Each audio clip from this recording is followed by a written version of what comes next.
السلام علیکم ورحمۃ اللہ وبرکاتہ۔ رب اعوذ بک من همزات الشیاطین واعوذ بک رب یحضرون۔ بسم اللہ الرحمن الرحیم۔ الحمد للہ وسلام علی عبادہ الذین اصطفی ولعنۃ الدائمۃ الباقیۃ علی اعدائہم اجمعین من الآن الی قیام یوم الدین۔ اما بعد، امام جعفر صادق علیہ الصلوۃ والسلام کے شہادت کے سلسلے میں آپ سب کی خدمت میں تسلیت اور تعزیت عرض کرتے ہیں، اور ہم سب کی طرف سے تمام علماء، مراجع، ولی فقیہ، بالخصوص وقت کے امام کی خدمت میں تسلیت اور تعزیت عرض کرتے ہیں۔ امام جعفر صادق علیہ الصلوۃ والسلام کی زندگی پہ اگر نظر ڈالا جائے تو ان کی سیرت میں بہت سارے ایسے پوائنٹس ہیں کہ جو آج ہمارے لیے مشعل راہ بن سکتے ہیں۔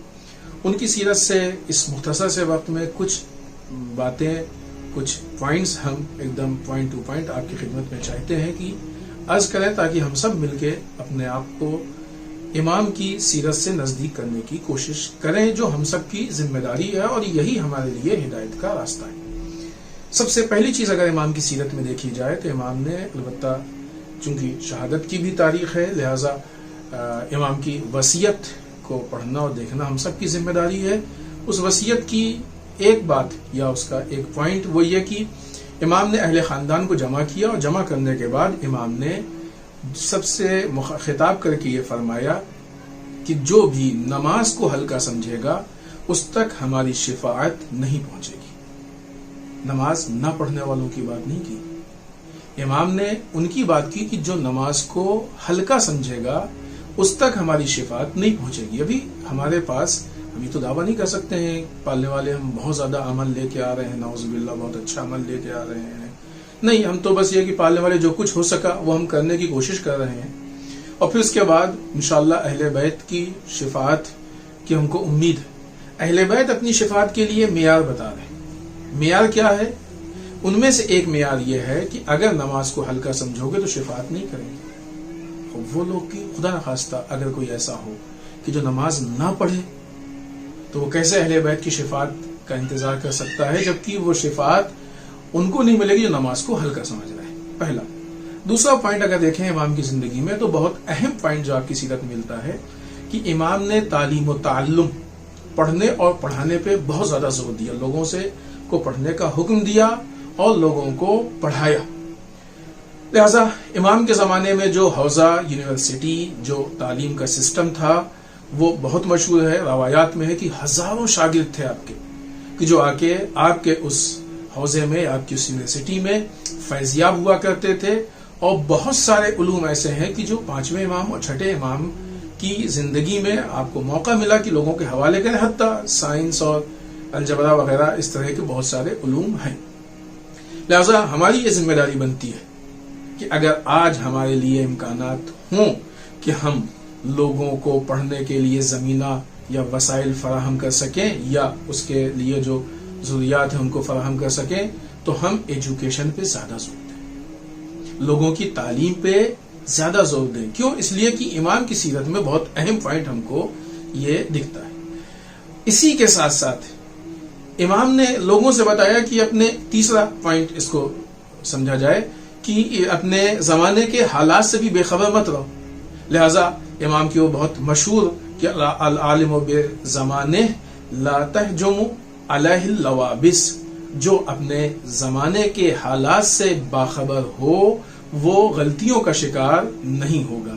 یہ ہماری ذمہ داری ہے کہ ہم حالات، موجودہ جو حالات ہیں ان سے آگاہی رکھیں، کیا ہو رہا ہے، لوگوں، انسانیت کے خلاف کیا قدم اٹھائے جا رہے ہیں، مسلمانوں کے خلاف کیا قدم اٹھائے جا رہے ہیں، مسلمانوں کے خلاف کیا پروگرامنگ ہو رہی ہے، کس طریقے سے سازش ہو رہی ہے، جو چیزیں ہو رہی ہیں اس کا پس پردہ، اس کا مقصد کیا ہے، یہ ساری چیزیں جاننا یہ ہماری ذمہ داری ہے، اور امام کا حکم ہے ہم کو کہ ہم ان چیزوں کو محسوس کریں، سمجھیں۔ جب ہم ان چیزوں کو سمجھ کے آگے بڑھیں گے تو غلطیاں نہیں ہوں گی، یا یوں کہا جائے کہ اگر مقابل چاہے کہ ہم غافل ہو جائیں اور غفلت میں غلطی کر دیں تو ہم ان غلطیوں سے محفوظ رہیں گے۔ کیوں؟ اس لیے کہ ہم بے بصیرت نہیں ہوں گے، بابصیرت ہوں گے، اور آنکھ کھول کے ہم آگے بڑھتے ہوں گے۔ چوتھی چیز جو اس سیرت سے ہم امام کی آپ کی خدمت میں عرض کرنا چاہتے ہیں اور جس کے لیے امام نے بہت واضح کہا ہے اور عملی اعتبار سے بھی پیش کی ہے، وہ خود لیڈرشپ۔ آپ دیکھیں کہ لیڈرشپ کے لیے ائمہ نے کتنی کوشش کی ہے کہ صحیح نہ یہ کہ صرف لیڈرشپ، اسلام میں جو کوشش ہے وہ صحیح لیڈرشپ کے لیے، صحیح لیڈرشپ کے لیے امام نے کتنی کوشش کی ہے۔ نہ یہ کہ آج امام علی علیہ الصلوۃ والسلام سے لے کے سارے ائمہ نے، نہ یہ کہ ائمہ صدیقہ طاہرہ کی کوششیں دیکھیں، اہل بیت اطہار علیہ الصلوۃ والسلام کی کوششیں دیکھیں، رسول اللہ صلی اللہ علیہ وآلہ وسلم کی کوشش دیکھیں، یا اللہ کی طرف سے تاکید دیکھیں۔ لہذا لیڈرشپ کی بہت تاکید کی گئی ہے، اس کے لیے بہت کوشش کی گئی ہے۔ حتیٰ امام صادق علیہ الصلوۃ والسلام کی بہت مشہور روایت ہے کہ جو کافی میں موجود ہے۔ امام فرماتے ہیں کہ تم میں سے جو بھی ہماری حدیثوں کو بیان کرے اور حلال و حرام پہ نظر رکھتا ہو، تفقہ یعنی فقیہ کی حیثیت سے ہو، اور ہمارے احکام کو پہچانتا ہو، تم اپنے مسائل کو اس سے حل کراؤ، کیونکہ ہم نے اس کو تم پہ حاکم بنایا۔ لفظ حاکم امام استعمال کر رہے ہیں، اور جب وہ ہمارے حکم کے مطابق حکم دے تو اس کو نہ ماننا ایسے ہے کہ جیسے اللہ کے حکم کو تم نے ہلکا سمجھا، اور یہ ہماری بات کو کاٹنے کے برابر ہے۔ کیوں؟ اس لیے کہ وہ اپنا حکم نہیں دے رہا ہے، وہ در واقع ہمارے ہی حکم کو تم تک پہنچا رہا ہے، خود سے وہ کوئی حکم نہیں دے رہا ہے۔ تو اس لیے ہم کہتے ہیں کہ یہ ہمارے حکم کو کاٹنے کے برابر ہے، اور ہماری بات کو کاٹنا اللہ کی بات کو کاٹنا ہے۔ کیوں؟ اس لیے کہ امام بھی خود اپنی بات نہیں کہہ رہے، امام بھی اللہ کی بات کو ہم تک پہنچا رہے ہیں، یعنی اللہ کی بات کو امام پہنچا رہے ہیں، اور امام کی بات کو وہ، یعنی ظاہر سی بات ہے کہ روایات پہ نظر رکھتا ہو اور احکام پہ گہری نظر رکھتا ہو، یعنی عالم۔ تو اب یہ عالم جو ہے وہ امام کے ذریعے سے اللہ کی بات کو ہم تک پہنچا رہا ہے۔ پھر آخر میں امام بہت سخت بات کہتے ہیں کہ یہ شرک کی حد ہے، یہ شرک کی حد ہے۔ مسئلہ اس کا نہیں ہے کہ ہم ولی فقیہ، چونکہ یہ لیڈرشپ کا معاملہ در واقع کے دوسرے الفاظ میں کہا جائے تو یہ خود وہی نظام میں ولایت فقیہ، تو یہ ولی فقیہ، یہ عالم، یہ اپنی بات کو نہیں پیش کر رہا ہے، یہ امام کے توسل سے، امام کے توسط سے اللہ کے حکم کو ہم تک پہنچانے کی کوشش کر رہا ہے۔ لہذا اگر ہم نے اس حکم کو کاٹا تو ہم نے اللہ کے حکم کو کاٹا ہے۔ یہ چار چیزیں وہ کہ جس کو ہم اپنی زندگی میں اپنائیں، عمل کریں۔ بعض ایسی چیزیں ہیں کہ جن کے لیے امام نے منع کیا ہے کہ ہم ان سے محفوظ رہیں۔ البتہ وہ جو چیزیں جن کے لیے کہا ہے امام نے، اس کے علاوہ بہت لمبی فہرست ہے، ہم یہ نہیں کہتے کہ وہ ساری چیزیں بیان ہو گئی، ان میں سے ہم نے 3-4 چیزیں بیان کی ہیں، اور اسی طریقے سے جن چیزوں سے امام نے منع کیا ہے اس کی بھی بہت طولانی فہرست ہے۔ ان میں سے ہم 2 باتیں یہاں پہ عرض کرتے ہیں۔ پہلی چیز قیاس۔ امام کے زمانے میں قیاس بہت کیا جاتا تھا، آج بھی کئی جگہوں پہ گفتگو میں لوگوں میں قیاس دکھتا ہے۔ لہذا ہم 2 باتیں امام سے عرض کریں۔ پہلی چیز کی امام کہتے ہیں کہ صاحبان قیاس چاہتے ہیں کہ وہ قیاس کے ذریعے سے علم کو حاصل کریں، اور یہ قیاس جو ہے ان کو حق سے دور کرتا ہے۔ کیوں؟ اس لیے کہ قیاس کے ذریعے سے لوگ اللہ کے دین کو نہیں حاصل کر سکتے۔ یہ ایک جگہ پر روایت ہے کہ امام کہتے ہیں، اے ابان، اگر سنت کو قیاس کے ذریعے سے حاصل کیا جائے تو دین نابود ہو جائے گا۔ دوسری چیز یا دوسرا خطرہ کہ جس کی طرف امام متوجہ کرنا چاہتے ہیں اور جس سے ہم لوگوں کو بچانا چاہتے ہیں، وہ آج ہمارے یہاں بھی بہت زیادہ نہیں لیکن تھوڑا بہت دکھ رہا ہے، وہ غالیوں کا وجود ہے، غلات، غلو کرنے والے، یعنی کسی بھی چیز کو حد سے بڑھا دیں۔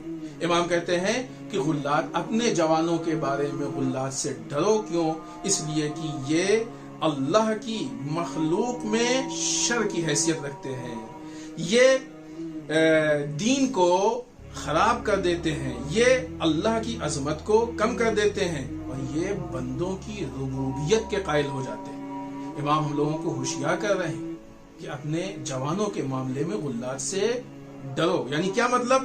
کوشش کرو کہ تمہارے جوان غلات کی کج فکری کا شکار نہ ہونے پائے، غلات کی بے دینی کا شکار نہ ہونے پائے۔ انشاءاللہ امید ہے کہ اس مختصر سی گفتگو سے ہم سب اپنے کردار کو، اپنے زندگی کے طریقے کو تبدیل کریں گے، اور کوشش یہ کریں گے کہ امام جس طریقے سے چاہتے ہیں اس طریقے سے ہم اپنے کردار کو بنائیں اور ویسی زندگی گزاریں۔ والسلام علیکم ورحمۃ اللہ.